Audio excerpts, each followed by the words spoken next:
5ই September আমাদের শিক্ষক দিবস। আর সেদিন হচ্ছে ডক্টর সর্বপল্লী রাধাকৃষ্ণর জন্মদিন। আর সেই উপলক্ষে আমি দুটি বক্তৃতা নিজের হাতে লিখেছি, আর সেটাই তোমাদেরকে একটু পড়ে শোনাবো। তো হ্যালো গাইস, কেমন আছো তোমরা? আশা করি তোমরা ভালো আছো, অ্যান্ড আমিও অনেক ভালো আছি। তো গাইস, আজকের ব্লগটা একটু শিক্ষামূলক ব্লগ, যেটা তোমরা হয়তো সকলেই জানো যে 5ই সেপ্টেম্বর আমাদের শিক্ষক দিবস। আর সেদিন হচ্ছে ডক্টর সর্বপল্লী রাধাকৃষ্ণর জন্মদিন। আর সেই উপলক্ষে আমি দুটি বক্তৃতা নিজের হাতে লিখেছি, আর সেটাই তোমাদেরকে একটু পড়ে শোনাবো। তো তোমরা সেগুলো টিচারদের কাছে বলতে পারো, অবশ্যই তোমরা ভালো রেসপন্স পাবে। তো দেখো, প্রথমে 1 নম্বর একটা বক্তৃতা যেটা আমি বলছি, শুরুতে তোমরা বলবে একটা, আজ আমরা সকলেই একত্রিত হয়েছি একটি বিশেষ দিনে, শিক্ষক দিবস। আর এই দিনটি কেবল একটি আনুষ্ঠানিকতা নয়, এটি হচ্ছে আমাদের জীবনে শিক্ষকদের অসামান্য ভূমিকার প্রতি গভীর শ্রদ্ধা ও কৃতজ্ঞতা জানানোর দিন।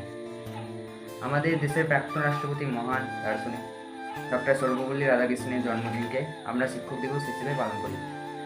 তার জীবনের মূল শিক্ষা ছিল শিক্ষক হলেন জাতির পথ প্রদর্শক।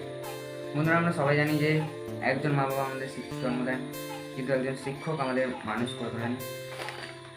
শিক্ষকরা আমাদের শুধু পাঠ্য বইয়ের অক্ষর শেখান না, তারা শেখান কীভাবে জীবনের সত্য, ন্যায় ও আদর্শকে ধরে রাখতে হয়। তো গাইস, এটা একটু বলতে আমার সমস্যা হচ্ছে, কারণ প্রথম লং ব্লগ। তো তারপরটা বলছি, তারা আমাদের স্বপ্ন দেখান আর সেই স্বপ্ন পূরণের শক্তি যোগান। আজকের দিনে আমরা স্বপ্ন নিই যে আমাদের শিক্ষকদের সম্মান করব, তাদের আদর্শকে ধারণ করব এবং তাদের শিক্ষা নিয়ে নিজেদের জীবন গড়ব। এইটুকুই এই বক্তৃতা। তো আমি বুঝতে পারছি যে এটা আমি ভালো করে অতটা বলতে পারিনি, তার জন্য তোমাদের একটু দেখিয়ে দিই আমি যেটা লিখেছি আর কি। দেখো,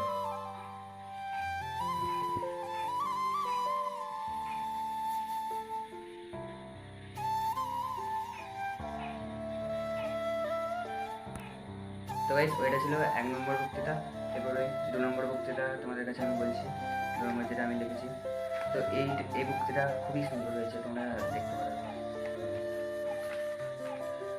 প্রথমেই তোমরা বলবে, প্রিয় শিক্ষক, আজ 5ই সেপ্টেম্বর আমরা সবাই একত্রিত হয়েছি শিক্ষক দিবস উদযাপন করতে।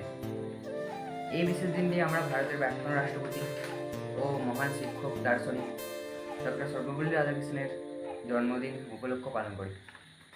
শিক্ষক কেবল পাঠ্য বইয়ের জ্ঞান দেন না, তারা আমাদের জীবন গড়ার কারিগর। আর শিক্ষক আমাদের পথ প্রদর্শক, অনুপ্রেরণার উৎস এবং জীবনের অন্ধকারে আলোর দিশারি। মা বাবা আমাদের জন্ম দেন, কিন্তু শিক্ষক আমাদের মানুষ করে তোলেন। শিক্ষকরা শুধু পাঠ শেখান না, আমাদের চরিত্র গঠন করেন, নীতি আদর্শ শেখান আর আমাদের স্বপ্ন পূরণের পথ দেখান। তারা আমাদের শেখান কিভাবে একজন ভালো মানুষ হতে হয়। আজকের দিনে আমরা ছাত্রছাত্রীরা স্বপ্ন নিই যে আমরা আমাদের শিক্ষকদের সম্মান করব, তাদের নির্দেশ মেনে চলব আর তাদের স্বপ্নকে বাস্তবায়িত করব। কারণ একজন শিক্ষকের সবচেয়ে বড় পুরস্কার হলো তার ছাত্রছাত্রীরা জীবনে কিছু করুক, সফলতা হোক তাদের। যেটা আমরা বলবো সেটা হচ্ছে, শিক্ষক দিবস একটি দিন নয়, এটি আমাদের প্রতিদিন মনে রাখা উচিত।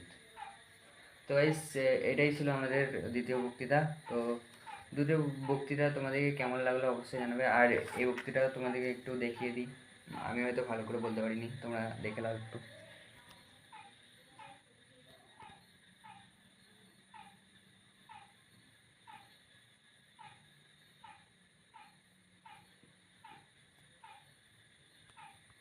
এই দুটো বক্তৃতাই তোমাদেরকে কেমন লাগলো অবশ্যই কমেন্ট করে জানাবে। আর তোমাদের যদি শিক্ষক দিবসের রিলেটিভ কোনো কবিতা লাগে তাহলে অবশ্যই তোমরা কমেন্ট করবে। আমার কবিতাও আমার লেখা আছে আর কি, সেগুলো আমি তোমাদেরকে শেয়ার করব। আর এটা অবশ্যই একটা শিক্ষণীয় ব্লগ বলতে পারো তোমরা। আর ফার্স্ট টাইম আমি এই ব্লগটা করছি, অবশ্যই আমার একটু প্রচণ্ড অসুবিধা হচ্ছে, বলার যে কনফিডেন্স সেটা আমার মধ্যে নেই। তো তাও যদি একটু ভালো লাগে এই ব্লগটা, অবশ্যই একটি লাইক শেয়ার সাবস্ক্রাইব করে দেবে তোমরা। তো এটুকুই বলা ছিল।